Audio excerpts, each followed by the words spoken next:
তিন দিন ধরে বিদ্যুৎ পরিষেবা না থাকায় শিলচর ন্যাশনাল হাইওয়ে গড়িয়া মঠের সামনে স্থানীয়রা রাস্তা অবরোধ করে প্রতিবাদ সাব্যস্ত করেন। রবিবার রাতে বিদ্যুৎ পরিষেবা না থাকার কারণে শিলচর ন্যাশনাল হাইওয়ে গড়িয়া মঠের সামনে স্থানীয়রা রাস্তা অবরোধ করে প্রতিবাদ সাব্যস্ত করেন।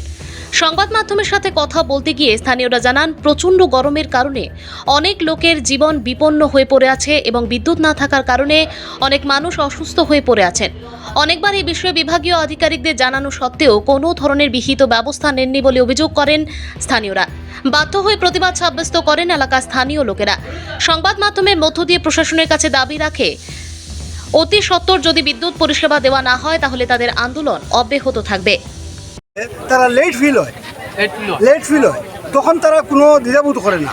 তো তারা আমাদের সার্ভিস কেন লাগিয়ে দিত না, কেন লাগিয়ে আমরা সাফার করতাম। তাইলে কিটা আমরা যে আজকে যে সার্ভিস পাইলাম না, এটা যে হ্যাম্পার হইল, এইটার পেনাল্টি খেয়ে দিব। তারা দিব নেই আমরা পেনাল্টি, আমরা তো তারা লেট ফি দিই, আমরাও দাবি করি যে এটার পেনাল্টি দিতে লাগবো এবং কালকের মধ্যে কিটা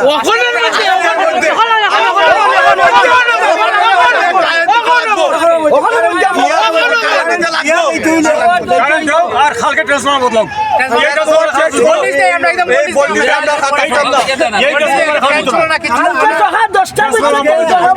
সকাল থেকে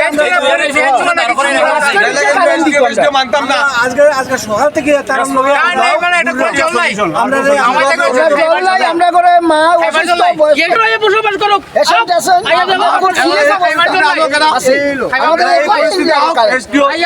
কন্টিনিউ থাকবো আমরা রাত্রে কেন বইমু